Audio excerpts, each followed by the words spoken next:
मुंबईच्या अंधेरीतल्या या चाकीनाका भागामध्ये जी घटना घडली त्याचविषयी आपली आजची ही चर्चा आहे। इथे असलम शेख नावाची व्यक्ती उघड्या मॅनहोलमध्ये पडली आणि बुडून त्यांचा मृत्यू झाला। मुंबईतल्या निबर व्यवस्थेचा आणखीन एक बळी। इथे रस्त्यावरती अपघात कमी होता म्हणून की काय आता उघडी मॅनहोल जीव घ्यायला आवासून तयार आहेत। बोट दाखवायचं कुणाकडे, प्रश्न विचारायचे कुणाला? प्रशासन कानावर हात ठेवू नये। आयुक्त अश्विनी भिडे यांची 2 दिवसांमध्ये एवढे अपघात घडतायत त्यानंतरची ही आज आलेली प्रतिक्रिया।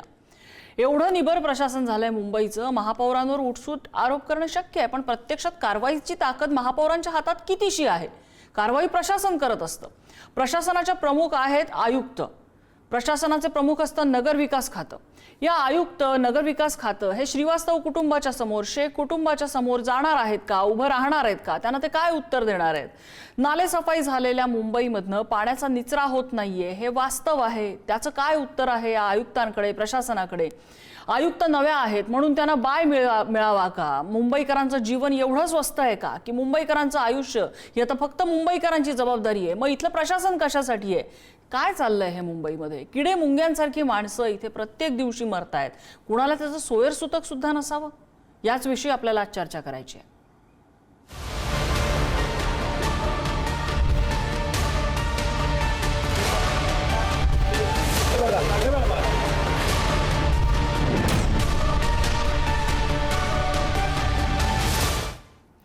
आणि याच संदर्भात बोलण्यासाठी आपल्यासोबत आमदार दिलीप लांडे आहेत, शिवसेनेचे आमदार आहेत, इथले स्थानिक आमदार आहेत आणि या भागातले ते यापूर्वी नगरसेवक सुद्धा राहिलेले आहेत, त्यामुळे स्थानिक प्रश्नांची त्यांना खूप खोलवर जाण आहे। त्याचबरोबर आपल्यासोबत आमदार सुनील शिंदे आहेत, शिवसेना उद्धव ठाकरे पक्षाचे आमदार आहेत। आपल्यासोबत सामाजिक कार्यकर्ते अंजली दमानिया सुद्धा थोड्याच वेळात असतील। मी सुरुवातीला आमदार दिलीप लांडे यांच्याकडे जाईन। दिलीप लांडेजी, असं म्हटलं जातंय की सत्ताधाऱ्यांची प्रशासनावरची मांड काहीशी कमजोर आहे, फारशी ताकदवान नाहीये, त्याच्यामुळे प्रशासन मोकाट आहे, प्रशासनावरती नियंत्रण नाहीये सत्ताधाऱ्यांचं, असा एक आरोप होतोय तुमच्यावरती। आरोप असा कोणी करू शकत नाहीये। प्रश्न असा आहे की या ठिकाणी मुंबई महानगरपालिकेच्या वतीने मुंबई महानगरपालिकेच्या निवडणुका झाल्या, आचारसंहिता होते आणि त्याचबरोबर त्याला जोडून बजेट आलेलं होतं। त्यामुळे नाले साफसफाईचं काम हे ज्या पद्धतीने व्हायला पाहिजे होतं, एवढ्या प्रमाणात व्हायला पाहिजे होतं, तेवढ्या प्रमाणात ते यावर्षी झालेलं नाही। ठेकेदार मिळालेले नाहीयेत। ठेकेदार जे मिळाले त्यांच्याकडे यंत्रसामुग्री नव्हती, त्यामुळे कुठेतरी या ठिकाणी प्रशासनाकडून थोडंसं उशीर झाल्यामुळे आणि ठेकेदार चांगला न मिळाल्यामुळे या ठिकाणी यावर्षी ज्या प्रमाणात अपेक्षित होतं तेवढ्या प्रमाणात नाले सफाई असेल, मिठी नदी सफाई असेल ते झालेले नाहीये, ते मान्य आहे। पण असं असताना आमदार साहेब, असं असताना सुद्धा पालिकेतले सत्ताधारी मात्र छाती ठोकपणे सांगत होते की आम्ही नाले सफाई पूर्ण केलेली आहे, पाहणी केलेली होती स्पीड बोटीतनं वगैरे। असं कशामुळे? नाही, तुमच्याच माध्यमातून 30 मे पर्यंत हे पूर्ण साफसफाई झाली पाहिजे होती, तशा पद्धतीने आयुक्तांना सांगितलेलं होतं, संबंधित अधिकाऱ्यांना सांगितलं होतं। मी 5 जूनला ज्यावेळी मिठी नदीची पाहणी केली त्यावेळी तुमच्या माध्यमातून अधिकाऱ्यांना असेल, जनतेला असेल दाखवून दिलं होतं की यावर्षी मिठी नदी ज्या प्रमाणात साफसफाई व्हायला पाहिजे होती ते झालेले नाही। प्रशासन जरी सांगत असेल की 70% झालेलं आहे, 80% झालेलं आहे, परंतु वस्तुस्थिती मिठी नदीची होती की त्यावेळी ते 50%च फक्त साफ झालेलं होतं, वनस्पती पण निघालेली नव्हती, हे आपण अधिकाऱ्यांना दाखवून दिलेलं होतं। आणि त्यामुळे अधिकाऱ्यांनी ज्यावेळी ठेकेदाराला बोलवलं, ठेकेदाराकडे यंत्रणाच नव्हती, जे यंत्रसामुग्री त्याच्याकडे पाहिजे होती ती नव्हती। ठेकेदार जो बाहेरून आलेला त्याला मुंबई शहराची माहिती पण नव्हती, त्यामुळे त्या ज्या पद्धतीने अपेक्षित होतं त्या पद्धतीने नाले सफाई असेल, मिठी नदी साफसफाई असेल, या पद्धतीने झालेले नाही हे प्रशासनाने कबूल केलेलं आहे आणि कबूल करावं लागेल। मला शिंदे साहेबांकडे जायचंय। आमदार शिंदेजी, विरोधकांचं या सगळ्यावर काय म्हणणं आहे? बघा, आता एकतर दिलीप मामा लांडे हे स्थानिक आमदार आहेत, शिवाय त्या विभागाचे नगरसेवक होते आणि ते सत्ताधारी पक्षाचे आमदार आहेत। आता त्यांनी या गोष्टी प्रशासनाकडून चूक झाली आहे, प्रशासनाने चूक कबूल केलेली आहे हे ते या ठिकाणी म्हणतायत। याचाच अर्थ असा होतो की प्रशासनावरती त्या ठिकाणी सत्तेत बसलेल्या त्या सत्ताधाऱ्यांचा अंकुश नाही बरोबर आहे, कारण शेवटी ते स्थानिक आहेत, त्यांनी जे पाहिले चित्र ते त्यांनी त्या ठिकाणी मांडलेलं आहे. आणि एकतर ठीक आहे, मी त्यांची कारणंही समजू शकतो की निवडणुकीनंतर ताबडतोब काही बजेट आलं आणि मग कॉन्ट्रॅक्टर अपॉइंट वगैरे ह्या सगळ्या गोष्टी आहेत, ते समजू शकतो. परंतु त्या ठिकाणी काम करणारा ठेकेदार असे की नालेसफाई आज होत नाहीये ना, आज नालेसफाई वर्षानुवर्ष होते. त्याच्यामुळे तिकडच्या अधिकाऱ्यांकडे साधारणतः रेकॉर्ड असते की गेले बाबा सातत्याने इकडची नालेसफाई करणारे कॉन्ट्रॅक्टर, त्यांच्याकडे असलेला कामाचा अनुभव आणि या अनुभवाच्या जोरावरती आपण कॉन्ट्रॅक्टचे निकष ठरवतो. बरोबर आहे. मग आता तुम्ही नवीन कॉन्ट्रॅक्टर आलाय म्हणतात, त्याच्याकडे साधन सामुग्री नव्हती असं म्हणतायत. याचा अर्थ मग तुम्ही त्यांच्या टेंडर कंडिशन त्यांनी फुलफिल केल्या होते की नाही, किंवा तो कोणाच्या दबावाने आला का, हा देखील त्या ठिकाणी प्रश्न निर्माण होतो. कॉन्ट्रॅक्ट कधी देतो तर तो कॉन्ट्रॅक्टच्या सगळ्या त्या ज्या निकष असतात ते पूर्ण करतो, त्याच्यानंतर आपण त्याला ते कॉन्ट्रॅक्ट देत असतो. ज्याच्याकडे मॅनपॉवर योग्य नव्हती, ज्याच्याकडे सामुग्री योग्य नव्हती, असा कॉन्ट्रॅक्टर त्या कामाला आलाच कसा, नंबर 1. आणि नंबर 2, आल्यानंतर ठीक आहे आता ह्या सगळ्या, कारण शेवटी आज नाही म्हटलं तरी एक लक्षात ठेवा, याच्यापूर्वी मुंबई शहरामध्ये एका तासामध्ये 600 mm पाऊस पडलेला आहे. आज असं पण होत नाही ना की एका तासामध्ये 600 mm पाऊस पडलेला आहे. एका तासामध्ये जेमतेम 200-300 mmच पाऊस पडलेला आहे. आणि तरी सुद्धा मुंबईकरांना आज या ठिकाणी पाणी जामच्या समस्येला सामोरं जावं लागलेलं आहे. याचाच अर्थ की महानगरपालिका अधिकारी, संबंधित खात्याचे अधिकारी असतील, त्याच्यावरती सक्षम यंत्रणा म्हणून त्या ठिकाणचे असलेले सत्ताधारी असतील.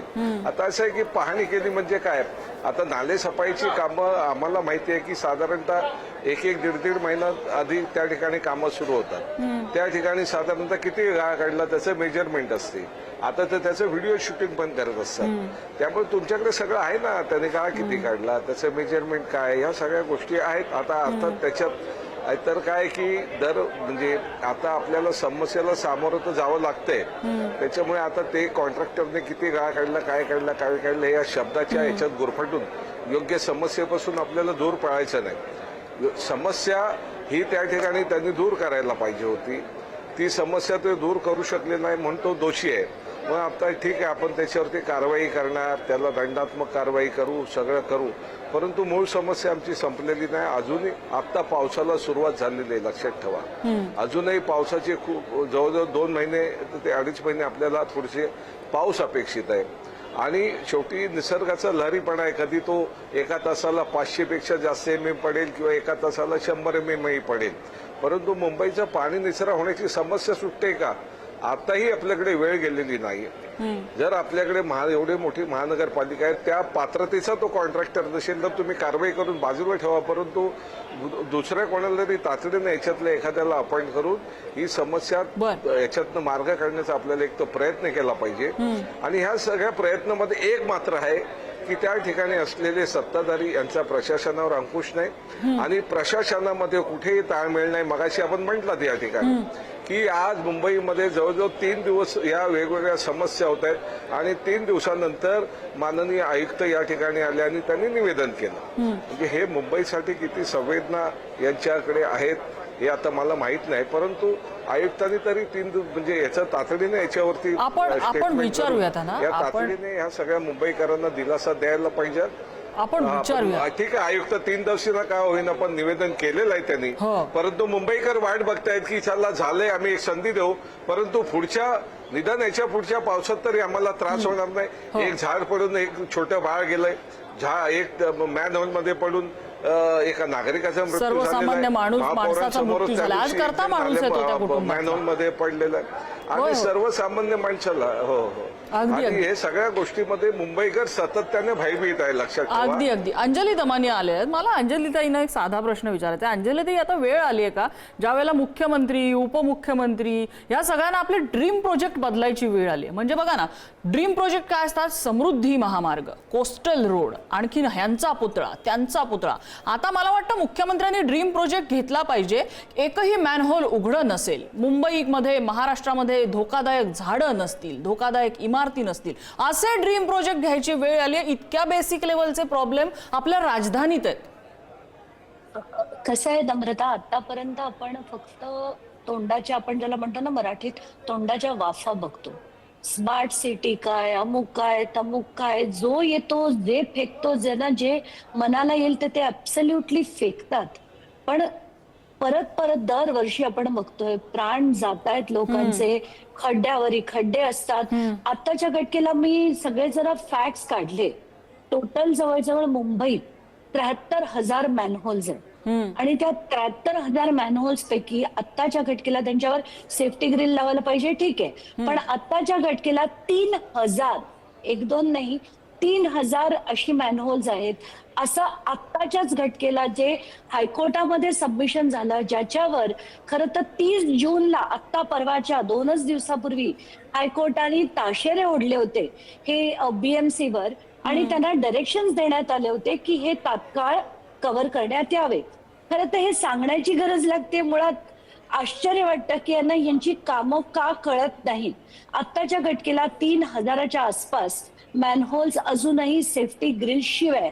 मी आता काही वेळापूर्वी जेव्हा मला कळलं की हा आपला कार्यक्रम आहे, तेव्हा मी अश्विनी भिडेंना मेसेज पाठवला की आम्हाला कन्फ्रंटेशनल काहीच करायचं नाहीये, आपल्याला जे योग्य लोकांसाठी योग्य तेच करायचंय. आणि मला त्यांच्याबद्दल बराच आदर आहे आणि मला असं वाटतं की जर कोणी काही बदलू शकेल, करू शकेल, तर त्यांच्यासारखी व्यक्ती नक्कीच काहीतरी करू शकेल. तर आताच्या घटकेला मी त्यांना मेसेज पाठवल्यावर पण त्यांचं मला उत्तर पण आलं. मी म्हटलं खरं तर तुमच्याकडनं प्रेस स्टेटमेंट आलं पाहिजे, तर त्यांनी मला सांगितलं की मी प्रेस स्टेटमेंट देते. ताबडतोब त्यांचं उत्तर देखील आलं. लिहिलंय की मी प्रेस स्टेटमेंट, आमच्याकडनं प्रेस स्टेटमेंट जात आहे. पण पॉइंट असा आहे की जी रेक्टँग्युलर मॅनहोल्स आहेत ती म्हणे काढायला सुद्धा मुश्किल असते, म्हणजे ती खूप हेवी असतात आणि ती सहजासहजी उघडी होत नाही. आता प्रत्येक ठिकाणी आमच्या डायरेक्शन्स गेलेल्या होत्या. या वॉर्डमध्ये सुद्धा तशा डायरेक्शन्स त्या कॉन्ट्रॅक्टरला दिल्या गेल्या होत्या, पण अनफॉर्च्युनेटली तिथे तसं झालं नाहीये. आता कोणावर आरोप ह्याच्यावर टाकायचा का त्याच्यावर टाकायचा, का निलंबन करायचं का काय करायचं, पण प्राण गेला ना. आपण हे का प्रत्येक वेळेस का असं हे चालवून घेतो, खपवून घेतो, जिथे बघावं. आजच मी माझ्याकडे 2 ते 3 व्हिडिओ असे आलेत की अख्खा रस्ता खचलाय, त्या ट्रक आदळलेत, एकाच्या गाडीचा पूर्णच्या पूर्ण सत्यानाश झालाय. आता जो खड्ड्याची साईज होती त्याच्यात एखादा मोटरसायकलवाला रात्री जर गेला तर 100% त्याचा जीव जाणार. आणि आपल्याला का सेन्सिटिव्हिटी नाहीये, का संवेदना नाहीयेत की त्यांनी लोकांचे, पण काय आहे ना नम्रता, याच्या मागे काय आहे तर फक्त आणि फक्त भ्रष्टाचार. कारण याला प्रत्येकाला, या सगळ्या लोकांना, मग ते ब्युरोक्रॅट असो, ते कॉन्ट्रॅक्टर्स असो, ते पॉलिटिशियन्स असो, सगळ्यांची जी टक्केवारी असते ना ती भोगावी लागते आणि ती भोगावी आपल्यासारख्या लोकांना लागते. हे दुर्दैव आहे. पण तरी लोक आपापसात हिंदू मुस्लिम म्हणून वाटून घेतात, कोणी याचा कार्यकर्ता त्याचा कार्यकर्ता म्हणून वाटून घेतात.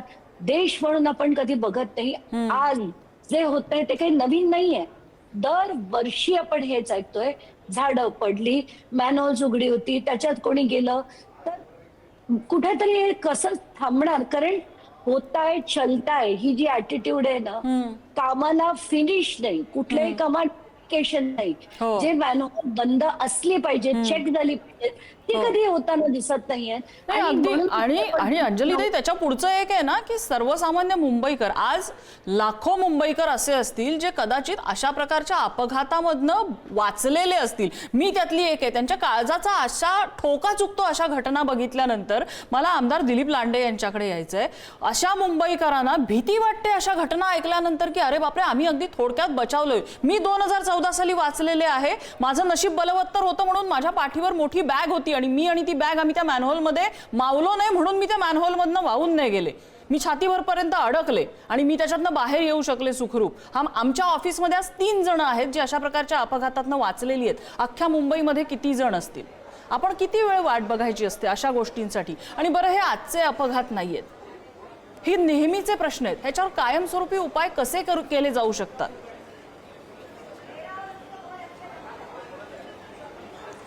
आत्ता आपल्याकडं आयुक्तांनी सविस्तर माहिती दिलेली आहे आणि आयुक्तांनी आपल्याला सांगितलं की या मॅनहोलवरती जाळी बसवण्याचं टेंडर पण दिलेलं आहे. हे जे साकीनाक्याला झालं हे 2 वर्षापूर्वी टेंडर दिलेलं आहे आणि 2 वर्षापूर्वी ते जाळे आणि ते मॅन्युअल बसवलेले होते. आज दुर्दैवाने सेकच्या दुर्भाग्यात लिहिलेलं असेल की त्या ठिकाणी आज ते जाळी ओपन करत असताना ते जो 2 कामगार चहा पित असताना बाजूला उभे राहिले होते. आय एम सॉरी मला तुम्हाला झालं आणि थांबावं त्या लागेल. ठिकाणी- दुर्भाग्य आपण कसं दुर्भाग्य म्हणू शकतो? 2 वर्षापूर्वी जर टेंडर निघालेलं आहे आणि 2 वर्षापासून दुर्भाग्य जर हे टेंडर सेटचं ऍक्टिव्ह बोललो, असेल त्याचं तर नाही तिथे बोललो जाळी तुम्हाला. बसलेली नाहीये म्हटल्यावरती ते कॉन्ट्रॅक्टरला नको पकडायला आपल्याला? नाही 2 वर्ष नाही ठेकेदारावरती पोलीस कारवाई झाली पाहिजे अशा पद्धतीची सूचना मी पोलिसांना देऊन आलेल्या महानगरपालिकेला दिलेल्या आहेत आणि ज्या अधिकाऱ्यांनी त्या ठिकाणी आपलं कर्तव्य बजावत असताना निष्काळजीपणा केलाय त्या अधिकाऱ्यांचं निलंबित केलेलं ना. मी तुम्हाला हेच सांगत होतो की आयुक्त आल्यानंतर प्रत्येक 3 महिन्याला बैठक घेऊन अशा पद्धतीच्या सूचना मुंबई शहरातील येऊ घातलेला पावसाळा या पावसाळ्याच्या माध्यमातून आयुक्तांनी जी जिम्मेदारी घ्यायची ती जिम्मेदारी पार पाडत आहेत. त्या जरी मुंबई महानगरपालिकेच्या आयुक्तपदी नवीन असल्या तरी मेट्रोच्या माध्यमातून त्यांना उपनगराची सर्व माहिती आहे. चांगलं ज्ञात असल्यामुळं त्या मुंबई शहराच्या दृष्टिकोनातून मुंबईमध्ये येऊ घातलेला पावसाळा असेल, नाले असतील, मॅन्युअल असतील या संदर्भात वारंवार अधिकाऱ्यांना सूचना देत असतात, वारंवार अधिकाऱ्यांच्या बैठक घेत असतात. परंतु दुर्भाग्य मी सेकचं बोललो त्या ठेकेदाराचं नाही बोललो. परंतु काही ठेकेदार चोर असतात, काही ठेकेदार कामचुकार असतात, काही अधिकारी कामचुकार असतात. त्यामुळं असे अपघात होत असतात. त्याच्यावरती कारवाई करणं हे आयुक्तांची जिम्मेदारी. आयुक्तांनी ती जिम्मेदारी पूर्ण केलेली आहे. त्या अधिकाऱ्यावर कारवाई झालेली आहे. ठेकेदारावर तो पोलीस कायद्याने कारवाई झालेली आहे. आणि अशा पद्धतीने मुंबई शहरात अपघात होऊ नयेत म्हणून आयुक्तांनी प्रत्येक महिन्याला स्वतःची जिम्मेदारी समजून आपल्याकडं मुंबई शहराची असलेली माहिती, मुंबई शहराचं असलेलं ज्ञान हे त्या ठिकाणी प्रत्येक 3 महिन्यातून बैठक घेऊन अधिकाऱ्यांना तशा पद्धतीने सूचना दिलेल्या आहेत. परंतु दुर्भाग्य त्या सेकचं बोललो मी, ठेकेदाराचं नाही बोललो. आणि त्या ठिकाणी ठेकेदाराच्या 2 माणसांनी ते मॅन्युअल खोललेलं होतं. ते चहा पेत उभे असताना हा असलम शेख हा त्या रस्त्याने जात असताना त्या ठिकाणी त्याचा त्या मॅन्युअलमध्ये मृत्यू झालेला आहे. हे दुर्भाग्य त्यांचं आणि त्याच्या कुटुंबियाचं आहे, आमच्या विभागातील लोकांचं आहे की अशा पद्धतीने आमच्या विभागातील एक रहिवासी आज त्या अपघातामध्ये मृत्युमुखी पडलेला आहे. आणि म्हणून तुम्हाला सांगतो की आयुक्त त्या पद्धतीने कारवाई करतायतच. आयुक्तांनी ह्याच्या पुढेही जाऊन जे आपल्याला मुंबई शहराची अतिशय माहिती आहे, मेट्रोच्या माध्यमातून अतिरिक्त आयुक्त यांच्या माध्यमातून आपण मुंबई शहराची असलेली माहिती, आपल्याकडे असलेलं ज्ञान याचा अभ्यास करून त्या मुंबई शहराच्या लोकांसाठी, मुंबईवासियांसाठी आपण कठोर कारवाई करून ते निर्णय राबवावेत अशी मुंबईवासियांची अपेक्षा आहे. मला आमदार शिंदेंकडे जायचंय. सुनील शिंदेजी, इतकी कारवाई पुरेल का? आळा बसेल का अशा घटनांना? आणि आयुक्त नवीन आहेत, अगदी काही 2 महिन्यांपूर्वीच आलेले आहेत, त्यांना काम करायला अजून वेळ द्यायला हवा म्हणून त्यांना बाय देता येईल का? असं आहे की एक लक्षात ठेवा, आयुक्तांना अभ्यास आहे ना त्याचा. आयुक्त ह्या मुंबईसाठी नवीन नाही आहेत. आयुक्त या शहरामध्ये मेट्रोच्या माध्यमातून, MMRDच्या माध्यमातून सातत्याने या शहराशी निगडीत आहेत ना. त्याच्यामुळे या शहराची मुख्य पर्जन्य जलवाहिनी, स्ट्रॉम ड्रेन, शुअर ड्रेन या सगळ्या गोष्टी बऱ्याचशा गोष्टींना ज्ञात असतात. आता काय फक्त डिपार्टमेंट चेंज होत असते परंतु गोष्टी त्याच असतात. मेट्रोमध्ये पण तेच आहे की मेट्रोच्या लाईन टाकत असताना मेट्रोच्या खाली येणारे शुअर लाईन असतील, स्ट्रॉम ड्रेन असतील यांच्याबद्दलचं ज्ञान त्यांच्याकडे आहेत ना, तसे प्लान त्यांच्याकडे असतात. त्या सगळ्या गोष्टी पाहिल्या जातात.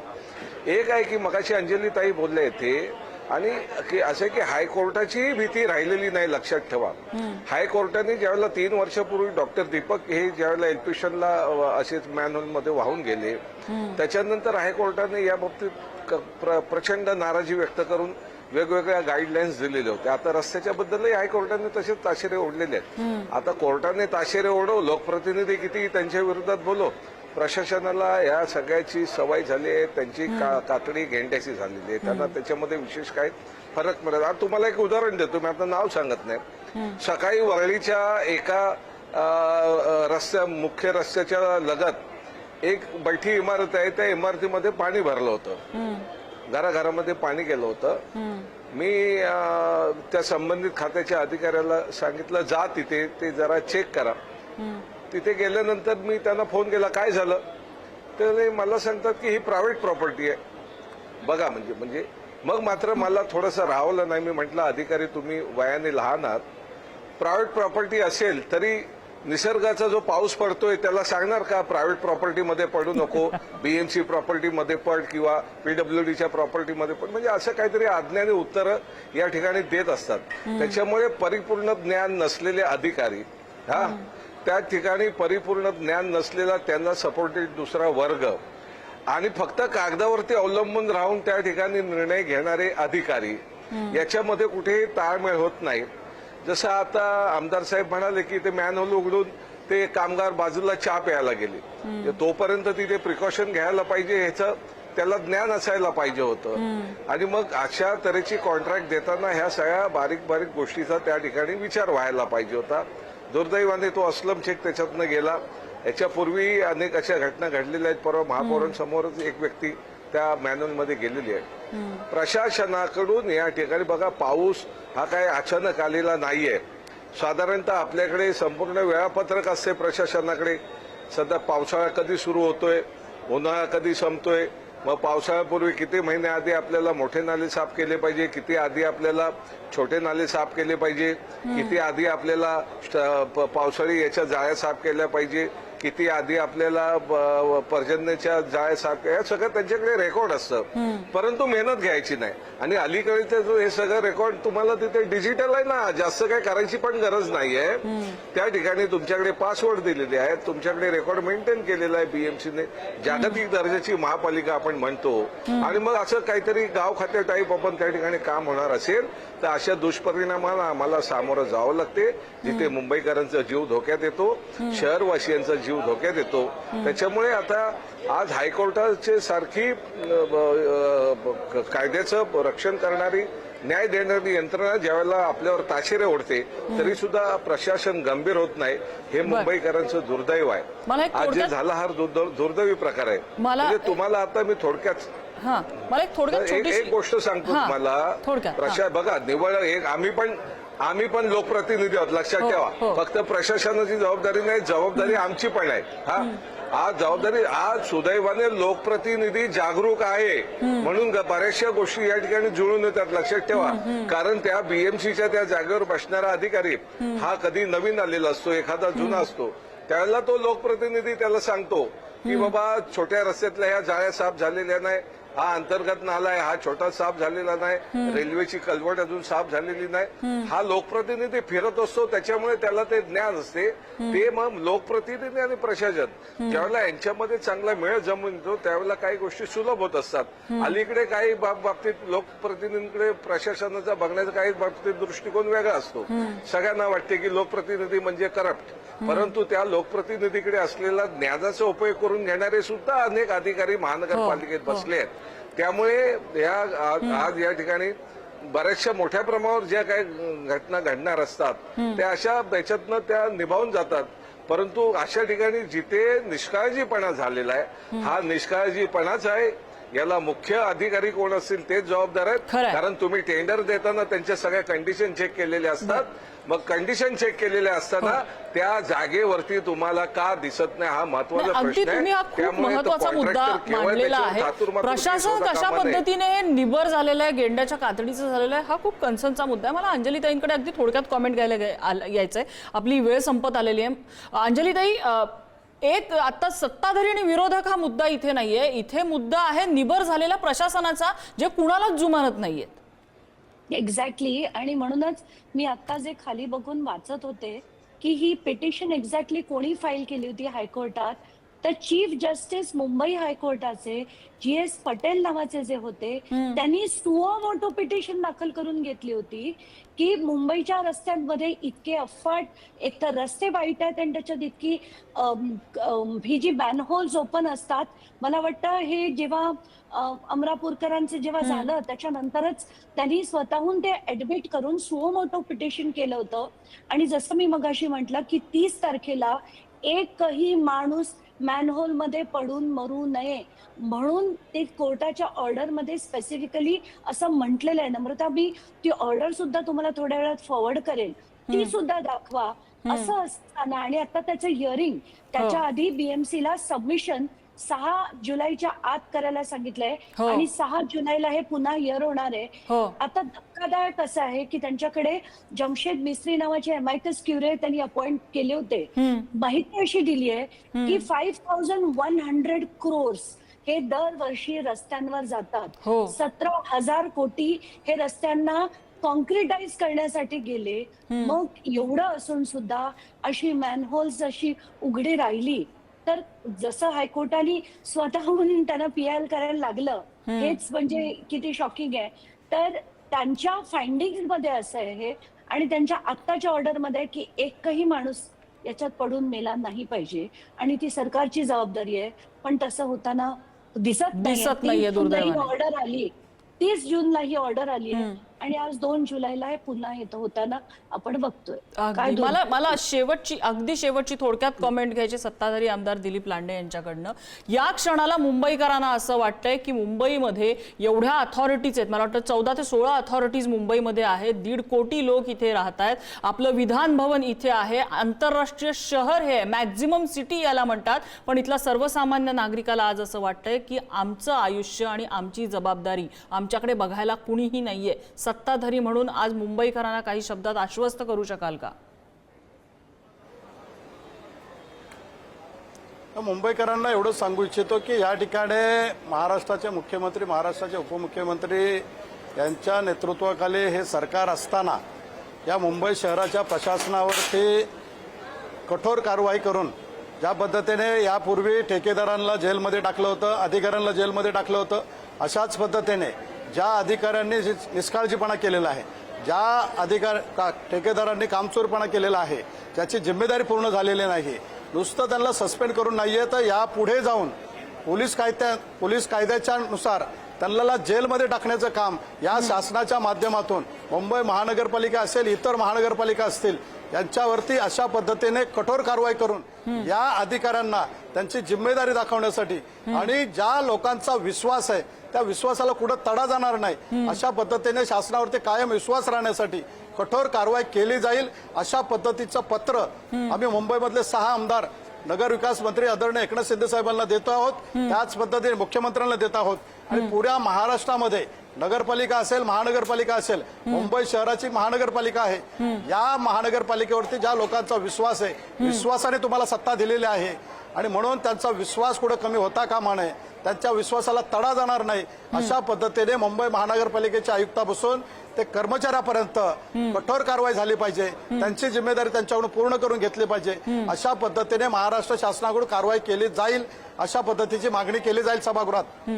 निवृत्त सनदी अधिकारी महेश झगडे यांनी आपल्या कालच्या अशाच एका चर्चेमध्ये सांगितलेलं होतं की जोपर्यंत कारवाईचा कठोर बडगा या प्रशासनातल्या जबाबदार अधिकाऱ्यांवरती उगारला जात नाही तोपर्यंत त्यांना आपल्यावरती सुद्धा कारवाई होतीये हे जाणवणार नाही, आपल्याला सुद्धा जबाबदार धरलं जाऊ शकतं आणि आपले सुद्धा कान पिळले जाऊ शकतात हे त्यांना जाणवणार नाही आणि त्यांची गाडी ट्रॅकवर येणार नाही. सध्या असं दिसतंय ना, हे प्रशासन कुठेतरी डिरेल होताना दिसतंय आणि ती गाडी पुन्हा एकदा ट्रॅकवर आणणं गरजेचं आहे आणि त्या प्रशासनाचा कान पिळून त्यांना मार्गावरती आणणं ही जबाबदारी इथल्या लोकप्रतिनिधींची आहे, ज्या लोकप्रतिनिधींना या जनतेनं निवडून दिलेलं आहे. आज त्याच जनते जीव जर किड्या मुंग्यांसारखे जात असतील तर त्या जनतेनं बघायचं कुणाकडे हा या घडीचा प्रश्न आहे.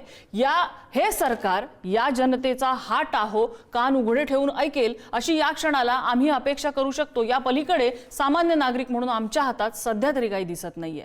चर्चेसाठी आपल्याला सगळ्या मान्यवरांनी वेळ दिला, या सगळ्यांचेही आभार. आजचा धुरळा इथेच थांबतोय.